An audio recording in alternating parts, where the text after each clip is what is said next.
Welcome back to another episode of Live Stream Lee, where we talk about business.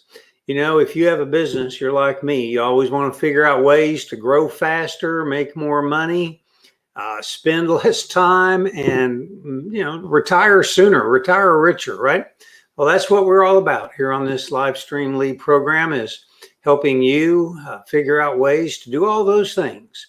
Now, I'm clicking on something over here so I can bring up something and show you. My day job, if you will, is a couple of different things. One, I teach school at UT Arlington, and the other is I have a software company called Apricot Rocket. And Apricot Rocket is kind of like LinkedIn and kind of like Facebook. It's a complete platform technology that does a lot of things. And it's like LinkedIn and Facebook, but it kind of sits in that space between the two of them. And whereas LinkedIn is all about building professional networks and Facebook is primarily about building personal networks, Apricot Rocket's about building business growth networks. We're all about helping businesses get more customers, growing faster, and so on. We do that through building communities and nurturing relationships. I'd like to invite you to go to apricotrocket.com, create an account. Accounts are free, and check out the system. Tell us about your business. There'll be a survey that we'll do. We'll ask you to tell us about the services or products that you offer and who do you offer them to and all that kind of stuff. And we're going to do what we can to try to help you get some customers for your business. So go to apricotrocket.com and do that. Now, I also want to put a plug in for my show tomorrow. My show tomorrow is, I'm going to be talking with, this is Fridays we do interviews. And tomorrow I'm going to be interviewing a guy named Mike Blake. I've known Mike now for getting close to 20 years, probably more like 18. I met Mike some time ago when he was working, before he actually started his own building company. And then he started his building company, Mike Blake Custom Homes. Mike works east of downtown, or east of Dallas, not downtown, but east of Dallas, kind of in East Texas, but not really far East Texas. Anyway, Mike builds 15 to 20, 25 homes a year.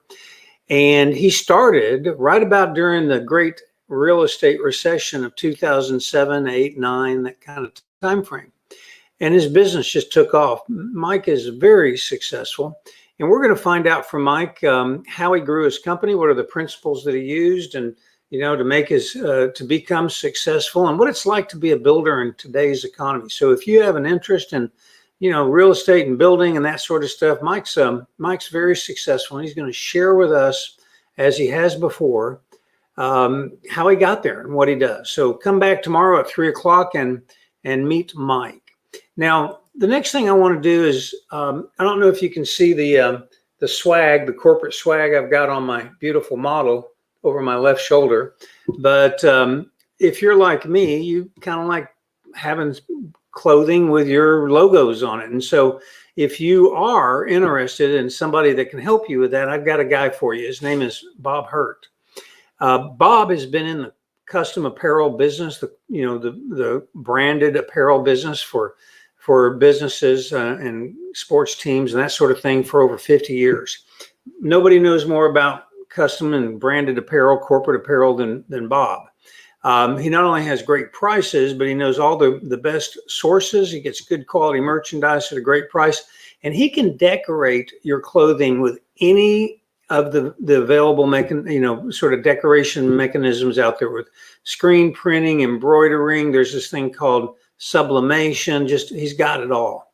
So Bob's a great guy to work with. And if you're thinking about getting something like that, do yourself a favor and get in touch with Bob Hurt. Go to livestreamlee.com and click on there's a link on the right-hand side that says Bob Hurt. Click there and you'll be able to get in touch with Bob.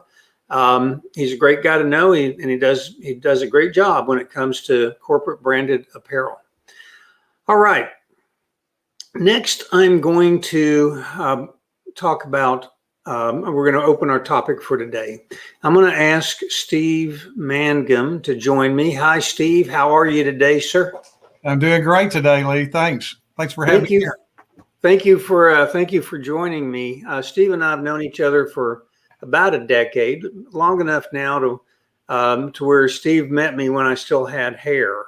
And so Steve and I have gone through a lot of different things. And, he and I met when we first met, we were consulting with a client on an advisory board, helping with marketing and a variety of other things. And I've had a chance to get to know Steve well over the years. And I'll tell you, I really, really admire, Steve, your ability to position languaging, to tweak languaging, and you're a marketing guy that works in the world of just all kinds of small business marketing. Spend a couple of minutes and give yourself a plug, because you deserve a plug. Well, thanks, Lee. I guess everybody's had enough advertisement, but I have a company. It's called Living Well Resources and Marketing, and it's really two sections. The resources are one of the resources is I'll be talking about today, but they're resources like a lot of the business owners that may be watching this. I go out and I look for resources for my clients that I can refer people to them. And then I have the marketing part of it is I do marketing strategies that if you increase 5 key marketing metrics, just 20%, you can double your profitability in as little as 6 months without killing yourself. So I work with small businesses generally. That's what you do. Well, I know you're good at what you do. You help me with with my marketing, and I appreciate that. So, Steve, today we're here to talk about something new that you've recently gotten involved in. You have a client that does Amazon stores, and I find this very, very intriguing.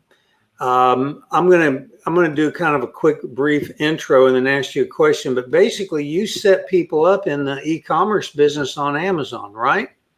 Correct. Yes.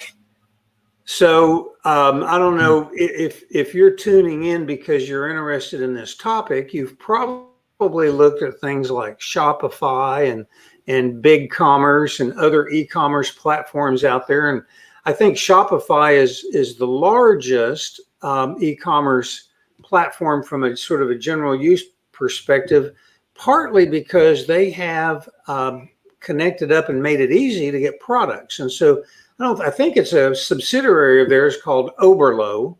But with Shopify, you can get a shopping cart, and then you can use Oberlo to get products, and then you can go grab products from here and there and bring them into your shopping cart and sell them on Shopify. Is that what you're talking about doing with Amazon?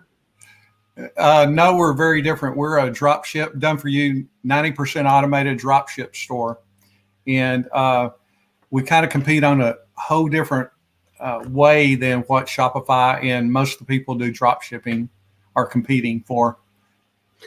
Well, when you do a Shopify, you got to figure everything out yourself, and they have lots of videos and webinars and all that kind of stuff to help you figure it out. And some people have been very, very successful doing drop shipping stores on Shopify.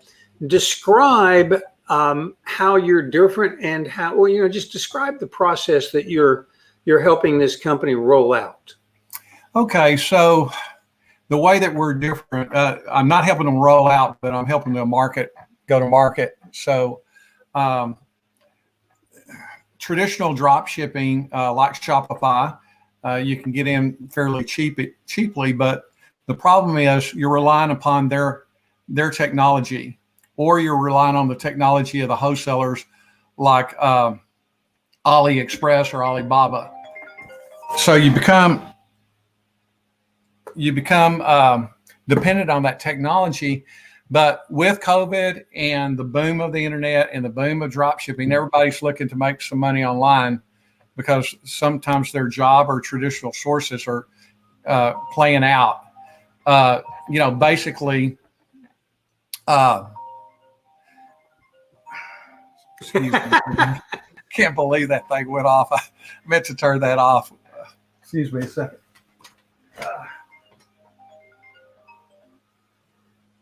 Throw it out the window.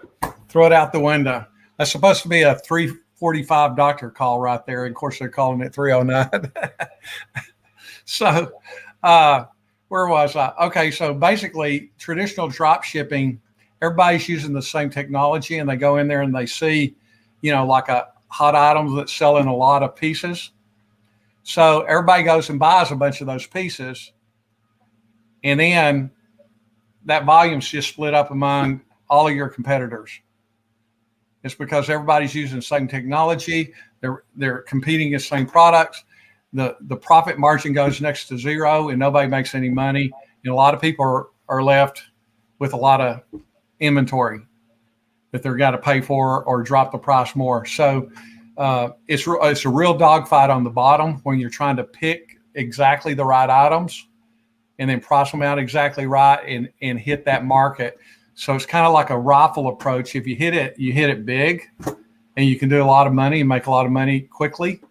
But everyone's competing against you down there. Everyone's looking for that really hot item that they can sell a bunch of them before the market gets saturated on it. And we're on the other end. So describe.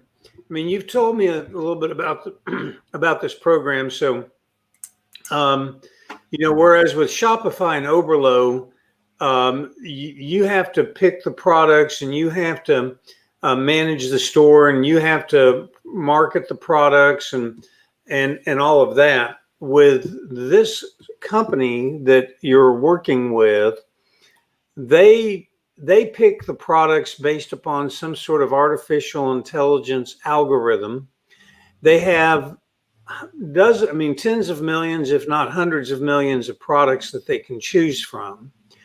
And so when they set up a store for you or an individual, they basically pick unique products. So they're not picking the same thing that everybody else has.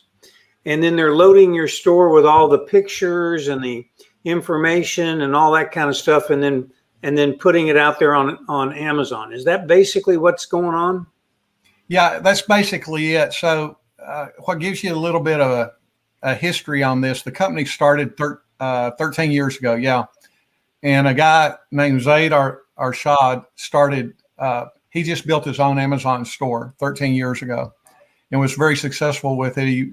He built a store up to about $1,100,000 worth of sales a year. And then he gave it to his father for retirement. And I wish I had a son like that, but, and then he built his own store, and families and friends just saw how successful he was at doing it. So they became interested in getting a store bought for them. And for 8 years, it spread word of mouth, and more people wanted stores than he could set up because we do it the other way. They pick out 5,000 or 10,000 unique items. Have two size stores that we start people with and scale up from there. But a 5,000 or 10,000 item store. And over those 8 years, they automated the process so that they could build more stores for people. So it goes out and it finds products that sell well from one of the 60 to 70 manufacturers that he has working relationships with over 13 years, and about 25 million products to choose from. So there's a large pool of products, and they're not looking for the one item that sells well. They're looking for the items that sell okay, that you don't have to do a whole lot of volume in, that there won't be competition for. So the artificial intelligence picks out items that do sell well, but more important than that we can deliver to the customer, putting the wholesaler's markup in it, shipping in it, and the client's 20% profit margin or more in it. So we can deliver to the shopper 80% of the time a product that's 20% cheaper, and include free shipping in that scenario. So with cheaper price, free shipping, and 20% profit left in it for the client, the store owner, you can't get that combination anywhere else. And it's 10,000 items that you don't have to sell, but maybe 3% of those items to make the numbers work. Okay, I just heard 10,000 items and I heard 5,000 items. Describe the difference between those. Why are those two numbers? Why are you tossing out those two numbers? Well, we have two packages that we start with. One store's the little smaller store, it's 5,000 items. The bigger store's 10,000. There's nothing substantially different other than that, but it's the cheaper pricing, the broad items, no marketing costs, so it reduces all of the risk. You know, if you don't have to pay for marketing, if you don't have to pay for inventory, if you have 5,000 items and they're going to be cheaper 80% of the time and include free shipping, you're going to make some sales. So what is it that the person that buys the store actually does? I mean, it sounds like everything's all automated. It pretty much is. That's why it's 90% automated. Okay. The store owner, which would be you people, right, would be the store owner. You simply interact with your clients, handling the correspondence between you and the client. Like, you know, what's my shipping number? You know, when is it going to get here? If there is a problem or a refund, you do that. And then when you receive the orders, you download them and send them to Armand Resells, who's the company that fulfills it, and also making the websites. You know, ultimately, they're not interested in selling you a store. They're interested in helping you build a profitable business that'll last for years. And they don't make their bulk of their money. They don't make until you do. Well, talk to me a little bit about that. How do they make money, and what does it cost to get a store set up, and what can you earn from? Let's start with a $5,000 store. So what kind of investment would I have to make? Just pretend like I'm buying a store. What would I have to do to get a store? What's it going to cost me, and what's that process look like? Okay, so it's a 5,000 item store, not a $5,000 store. Okay, the 5,000 item store is 9,500 pounds because they're based out of Belfast, Ireland. Okay, which equates to about $13,500 US dollars. So for $13,500, you get a 5,000 item store, and at the end of the year, after 1 year, it's producing about $2,900 net profit. That's everything included. Amazon's fees, you know, everything included. It returns about $2,900 a month in profitability. And then the 10,000 item store is about $18,000. The actuality is 13,000 pounds, but equates to about $18,000. And you can expect around $5,500, $5,600 per month net profit. So how does this company make money? Do they just on the upfront fee, or do they make money on an ongoing basis? How do they make money on this? Well, they don't make much money off of setting up the stores, because if you can imagine, we distribute, or you'll be selling into 7 countries. So every item has to have 5 pictures. Every description has to be in 4 or 5 languages, 4 or 5 currencies. So all of that has to be done per item. And then the pricing has to be competitive, and all of the calculations about the shipping and all of that, the logistics of it, have to be included to make sure that the store owner is netting out 22% in that area. I want to say something about the 22% real quickly, though. A lot of drop shipping people will promise 20%. But if you ask them, does that include Amazon's 16% or so? They'll say no. Okay. So if you're comparing, be careful there, because they're really making 4%, not 20. If you're comparing, make sure you're comparing the same thing. So what kind of reporting is going to be needed? You know, here in Texas, we're in Texas, you've got sales tax of 8.25%. You know, but if you're selling in the United States, you have all the different state laws and all that kind of stuff. Who takes care of that? Is that part of the store owner's job, or is that all taken care of by this company? Amazon is taking care of that, and they give you. So Amazon. Yeah, they give you a report that you take to your accountant, and your accountant knows what to do with it. It's full printouts. So So who's paying the sales taxes and collecting them? Am I responsible for, like, let's say somebody in Germany buys a product. Am I responsible for paying the value added tax on a weekly, monthly, quarterly basis to some German municipality? How does that work? Is that Amazon doing that, or is that me? I believe it's Amazon. I'm not Okay. positive about that. I haven't done the back end of the stores. So I believe Amazon gives you either the reports, what to pay, or they handle all of that and then just give you the readout for your tax accountant. Yeah, that would be. If you're, You know, if you're selling stuff all over the world and you're having to file reports in a lot of different countries and all that kind of stuff, you could probably eat up your profit with, all the accounting fees. So that'd be an interesting question. I'd sure like to know the answer to. So, how many people have bought these stores? You mentioned that this company's been doing it for 13 years. How many people have got these stores out there? well, it grew word of mouth for 8 years, and they haven't been offering it to the general public, but about 4 or 5 years, and they've already done over 400 of these. Wow, that's quite Yeah. a few. That's quite a few. So, now you mentioned it takes a couple of hours a day. Is it a couple of hours a day, a week?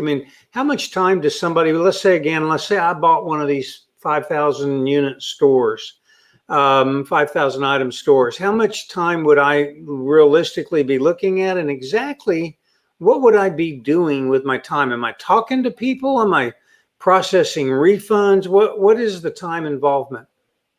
Well, on the small store, it's 5 to 10 hours a week, and it's Okay. just correspondence, mostly emails, answering emails and questions, inquiries.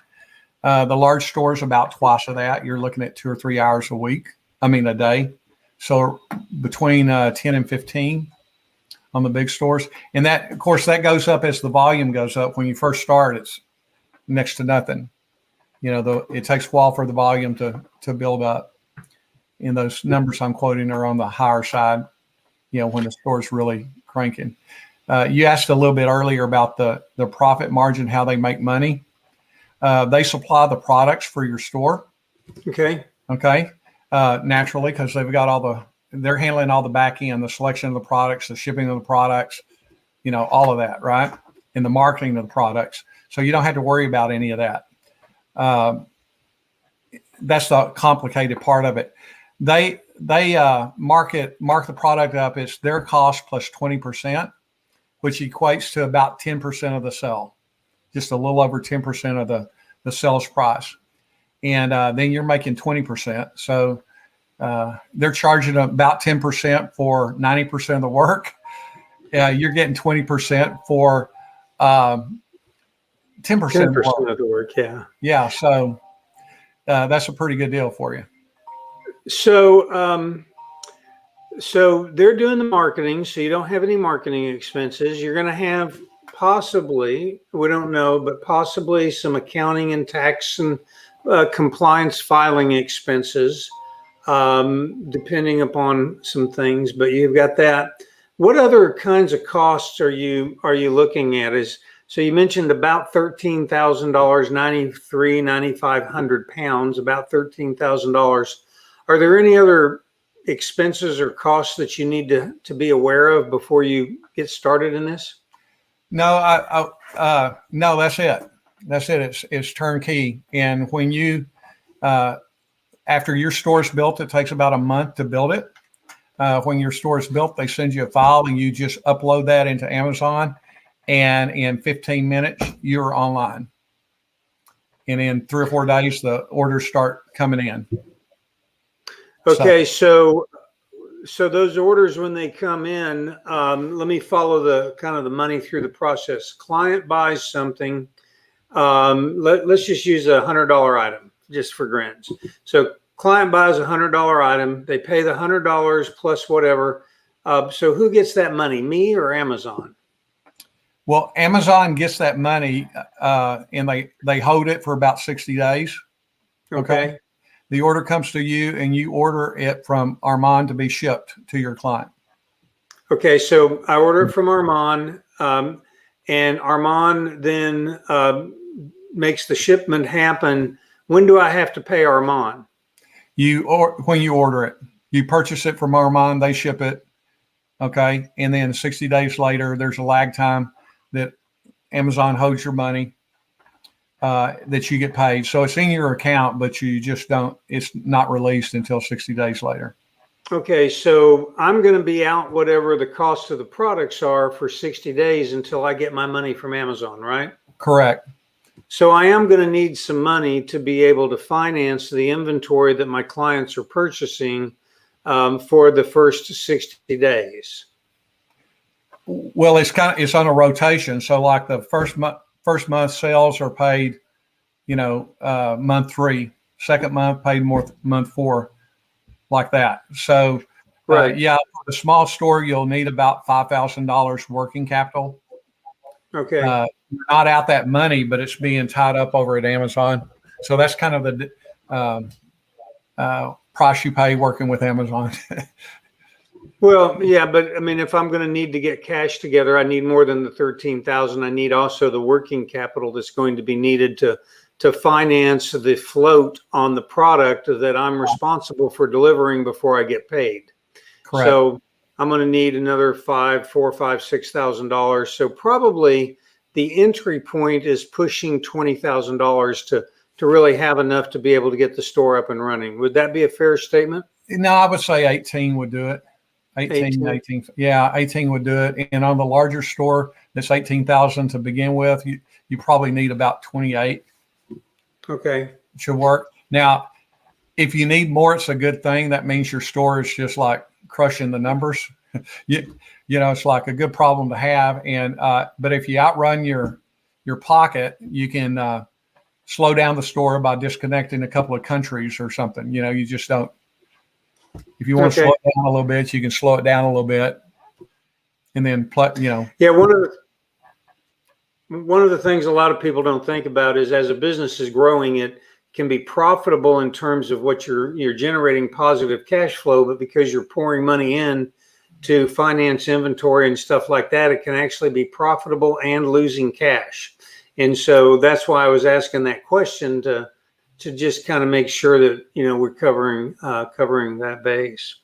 So if somebody wants to get one of these, I've got your ticker going across the bottom for people to be able to get in touch with you. But if somebody wants to get one of these, what does the process typically look like of getting set up for a store? I mean, describe what a typical purchase cycle or investigation cycle looks like from the perspective of just what does it take to get one of these kind of going? Well, first of all, just give me a call and I'll walk you through it. But basically, we'll send an agreement with an invoice, and when you pay that invoice, as soon as they receive the money, it's usually wired. As soon as you get the money, they start working on your store. It takes about 30 days to get the store ready. And then during that 30 days, the client is setting up 2 accounts, one for North America, Amazon, United States and Canada, and the second one for UK. So you set up 2 accounts with Amazon, and they send you the file. You go online with it, and then the first week you're on a conference call with your account manager, answering any questions. Every day you have a phone call with the company, and they'll walk you along and train you and answer any questions that you have every day the first week. And then it drops back to once a week or twice a week or when you need them. That's something that I really like about Armand Resells is most companies charge to help you build your business. And like if there's a problem with Amazon or if there's a shipping problem or whatever, they're there to help you work it out, because ultimately they're only successful if you're successful.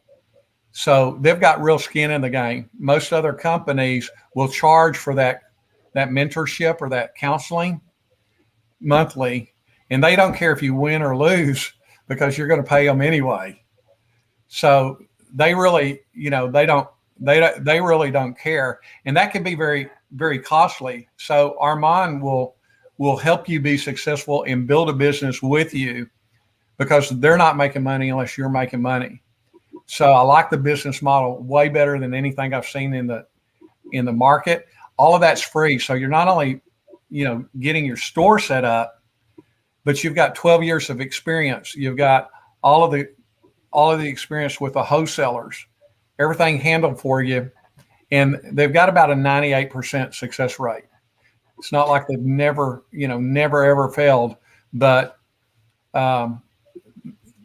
nearly all the risk is taken out of it. So, having owned a couple of franchises in my past, part of the due diligence process that I did was go through the process of not only talking to, the representatives of the franchisor, but also talking to quite a few franchisees to make sure that the franchisee experience was similar to what the franchisor said it would be. I'm presuming that that Armand Sales facilitates that process as well, to allow people doing their due diligence to be able to, just basically check out from the perspective of the other store owners, kind of how things work and all that kind of stuff. Is that a fair assumption? Well, it's a little bit different from a franchise in that the franchise pretty much owns those stores. Okay. So, and it's your store. Armand does not own it. So one of the things we ask is, if somebody wants to talk to store owners, when they become a store owner, they have to be willing to let us send people to them and let people talk to them, refer people to them as well. So, that is facilitated, but we're asking someone, one of our clients that owns their own store, to look inside of not our business, but somebody else's business. So we like to arrange that carefully. And when somebody's really serious about buying, we'll set you up to talk to. Okay. That makes sense. I mean, I just wanted to make sure that that people understood what that process would be like, and that there was a process for that, because that's a natural due diligence step that I think people would want to do. Right. Yeah, and we do it, but we just want to make sure that you're serious and not kicking tires. Gotcha. Absolutely. Okay. All right. Well, is there anything I missed asking that I should? We're out of time, and I want to give you a chance to close it out. So, did I forget to ask an important question? No, I just want to wrap it up. It's like you got better pricing than everybody. Okay. You've got all the hard stuff covered for you. Stay-at-home moms can do this because you're talking a couple of hours a day and it's flexible. You're doing emails, all emails, so it can happen any time of the day. We have a lot of executives that are looking to retire and work a couple of hours a day. You can make, $5,000 to $10,000 a month and travel anywhere in the world. So it's a good lifestyle business for retirement, or for some like a stay-at-home mom that can, how many things can stay-at-home mom make? $50,000 to $100,000 a day and be around the kids too. Well, 50 or 100,000 a day would be awesome. I'd be happy with a year. Yeah, well, yeah, that's kind of money you're used to. You're talking Mark Cuban money there now. Yeah. All right. Hey, Steve, thank you for making time to come on today. Folks, if you've got any questions, of course, you can see Steve's information tickering across the bottom of the screen there. Steve, good luck on your, good luck on the engagement that you've got there, helping your client out. And thank you for making time to come and talk to me today. Appreciate it, Lee. Take care. Okay, cheers. Bye-bye now. All right, folks. Steve Mangum, good friend of mine, good guy to know, and seems like to me a real interesting opportunity. So if you're looking for something like that, give Steve a call and check it out. I think it might be, I think it might be something you could take advantage of. All right, last thing I want to do is I want to mention another guy that I think, if you're a business owner, you should know, Bob Hampton. I'm on the Bob Day. Today is Bob Day. Bob Hurt and Bob Hampton. Bob Hampton is basically a business financial planner. Now, you know what a personal financial planner is, and that's somebody that helps you grow the wealth of your personal fortune. But a business financial planner has a little different twist. It's your job to grow the wealth of the business, but it's Bob's job to help you make sure that when the time comes, you get the maximum wealth out of the business and spend the minimum amount on taxes when that final sale transaction event occurs. So regardless of how your conversion of you want to convert the business that you spent years building, you want to convert it into wealth. And there's lots of choices about how you go about doing that.